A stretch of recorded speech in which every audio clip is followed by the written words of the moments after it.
جی، اب خواتین کی جو حیض کی وجہ سے روزے چھوٹتے ہیں، ہو سکتا ہے کہ قرآن پڑھنے سے پہلے اس بات کا احساس ہوا ہی نہیں کہ اس کو بھی مکمل کرنا ہے، تو اب اندازہ لگائیں گے کہ کب سے حیض شروع ہوئے تھے اور کتنے روزے حیض میں چھوٹتے ہیں۔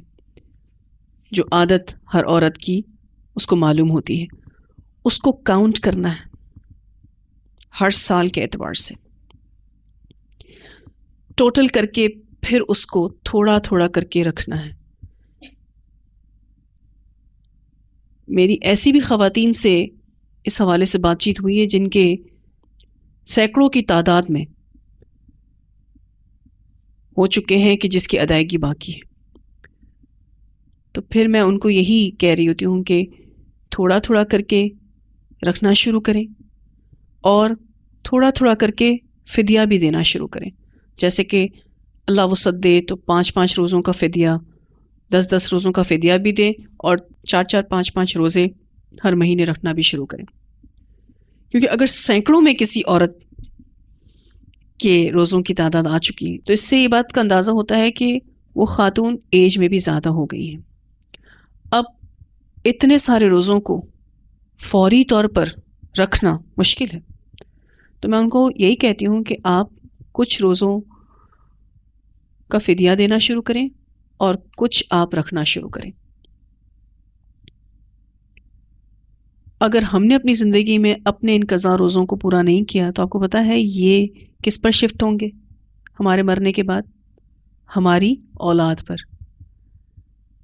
کہ ہماری اولاد رکھے اس کو، یا پھر ہماری اولاد اس کا فدیہ ادا کرے۔ اب وہ ادا کرے نہ کرے، بہتر ہے کہ جو ہم سے ریلیٹڈ معاملات ہیں وہ ہم خود حل کر کے اس دنیا سے جائیں، ٹھیک ہے؟ تو قضا کے جو روزے ہیں اس کو ایز سون ایز پاسبل ادا کر لینا چاہیے۔ کچھ خواتین یہ کہتی ہیں کہ رمضان کے بعد جو 6 روزے شوال کے ہوتے ہیں ہم وہ رکھ لیتی ہیں تو وہ شوال کے بھی کاؤنٹ ہو گئے اور 6 ہمارے وہی قضا کے بھی کاؤنٹ ہو گئے۔ تو ایسا نہیں ہے، شوال کے روزے 6 الگ ہیں۔ اس کے بارے میں جو حدیث ہے وہ یہ ہے کہ جس نے پوری رمضان روزے رکھے اور اس کے ساتھ کس کو جوڑا؟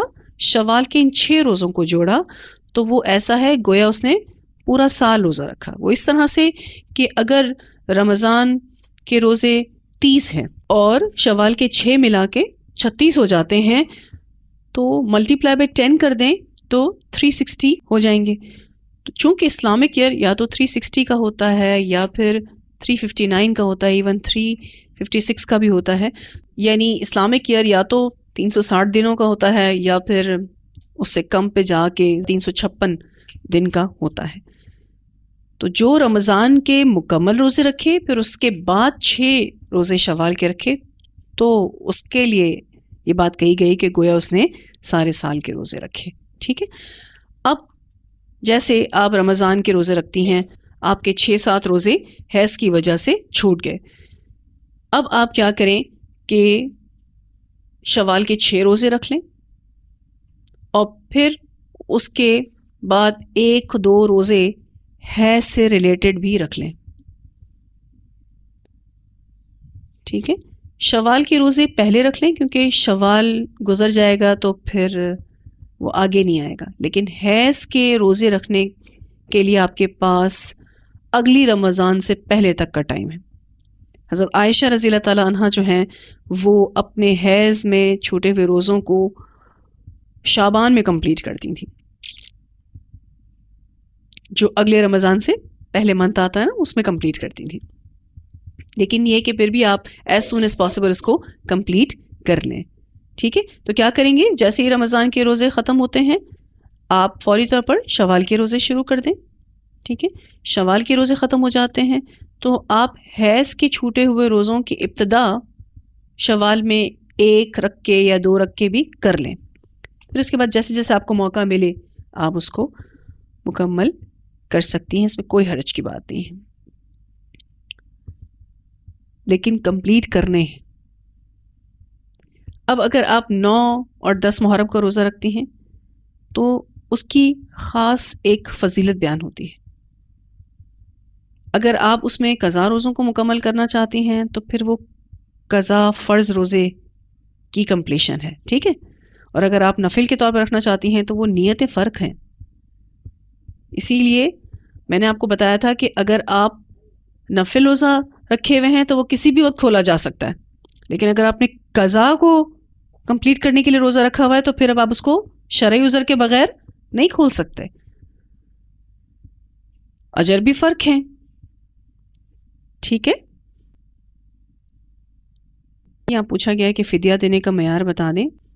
تو فدیے کی قیمت آج کے دور کے حساب سے لگانی ہے یا جس وقت روزے چھوڑے گئے ہیں اس دور کے حساب سے لگانی ہوگی.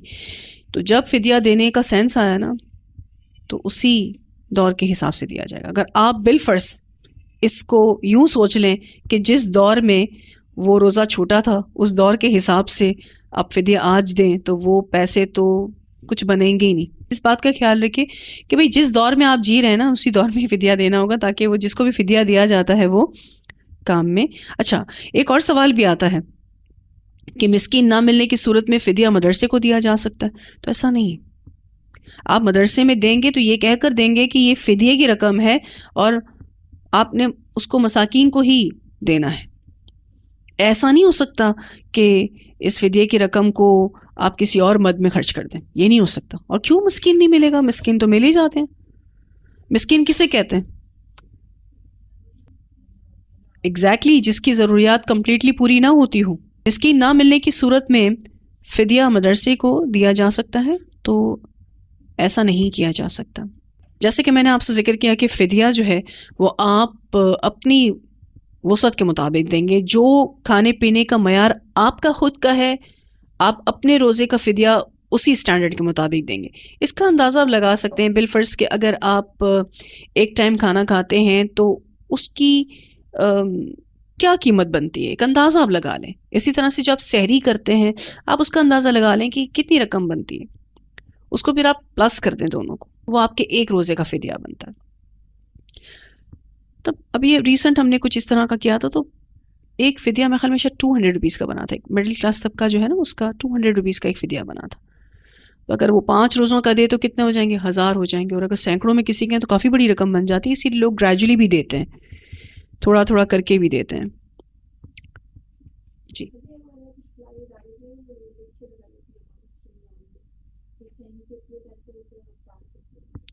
جی دیکھیں بہت سارے اداروں میں اس طرح رقم کو فکس کیا جاتا ہے، لیکن یہ چیز میں نے خود ڈسکس کی تھی علماء سے تو انہوں نے یہ کہا تھا کہ یہ لوگوں کی آسانی کے لیے ہم نے کیا ہوا ہے کہ وہ اندازہ نہیں لگا سکتے. تو موسٹلی جو ہے وہ ایک مسکین کو اتنے روپے میں ہم فلفل کر دیتے ہیں، ٹھیک ہے. تو میں نے ان سے سوال کیا تھا کہ اگر کوئی صاحب وسعت ہے تو اس کا فدیہ تو آبویسلی بڑھ جائے گا. ہو سکتا ہے کہ اس کا 2 وقت کا کھانا 300 اور 400 اور 500 روپے پہ بھی جاتا ہو. تو اس صورتحال میں اس شخص کو چاہیے کہ وہ اس بات کو مد نظر رکھتے ہوئے اپنا فدیہ جو اس کی حیثیت ہے اس کے مطابق ادا کرے. تو لوگوں کو تو علم ہی نہیں ہے اس بات کا کہ فدیہ دینا کس اعتبار سے ہے. اس کا حل علم حاصل کرنا ہے. جب کوئی علم حاصل کر لیتا ہے تو اس کی جہالت کا علاج ہو جاتا ہے.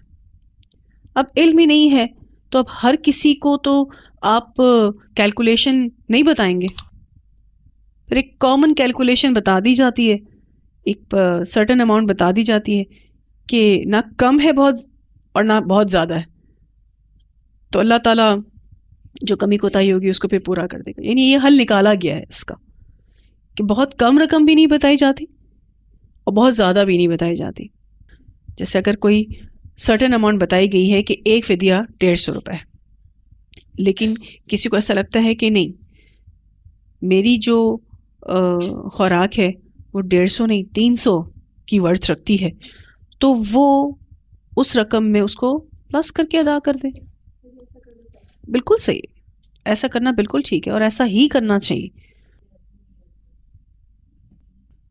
یہ سوچ ہر اس عورت کو آتی ہے کہ جو حمل سے ہوتی ہے اور اس کے روزے چھوٹ رہے ہوتے ہیں.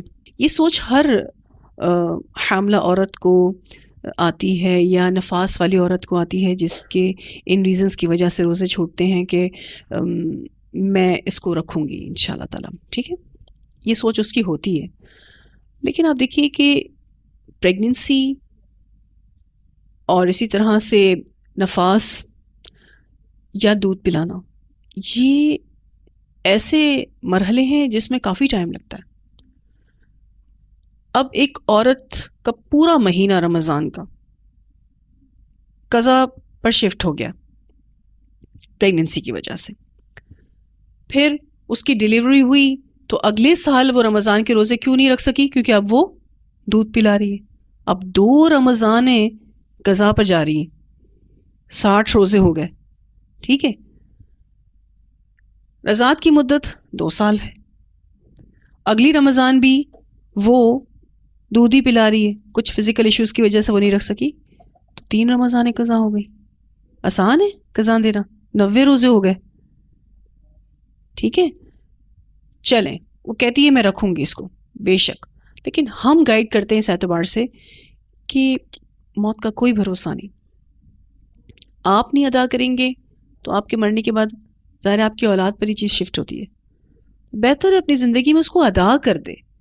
یہ سوچ ضرور رکھے کہ میں نے جیسے ہی ان مرحلوں سے فارغ ہونا ہے میں نے ان روزوں کو رکھنا بھی ہے، کیونکہ اللہ جب صحت دے دیتا ہے تو اس صحت کا بھی حق یہ ہے کہ جو روزے چھوٹے ہیں صحت نہ ہونے کی وجہ سے اس کو رکھا جائے. نہیں، اگر کسی نے روزوں کی قضا دے دی ہے تو پھر فدیہ نہیں ہے. فدیہ تو ایک سیف آپشن ہے کہ آپ پہلے فدیہ دے دیں، چلیں پورے روزوں کا نہ دیں تو آدھے روزوں کا دے دیں، اور آدھے کا کہیں میں رکھوں گی، پھر جب جیسے ہی آپ آدھے کمپلیٹ کر لیں تو پھر وہ باقی جو جس کے آدھے کے فدیے دیے اس کو بھی رکھنا شروع کریں. آپ کو پتہ ہے پھر ہوتا کیا ہے ایسے میں تو خواتین کے ساتھ کہ زیادہ تر خواتین قضا پوری کر ہی نہیں پاتی ہیں، وہ فدیہ ہی کام آ رہا ہوتا ہے ان کو. اس کی وجہ یہ ہے کہ پھر جیسے وہ رضاعت سے فارغ ہوتی ہیں تو اگلی رمضان آنے سے پہلے دوبارہ پریگننسی ہو جاتی ہے، پھر پریگننسی، پھر رضاعت، اور مسلسل بچے ہونے کی وجہ سے بھی عورت جو ہے وہ کمزور ہو رہی ہوتی ہے، اس کے اندر فزیکل اتنی طاقت نہیں ہوتی. ایسی صورت میں بہتر تو آپشن یہی ہے کہ وہ اپنے اوپر کوئی قرض نہ رکھے، فدیہ دے دے، اور یہ نیت ضرور رکھے ساتھ میں کہ میں جیسے مجھے اللہ سبحانہ تعالیٰ وسعت دیں گے میں رکھتی بھی جاؤں گی روزہ. ٹھیک ہے جی سنیرا.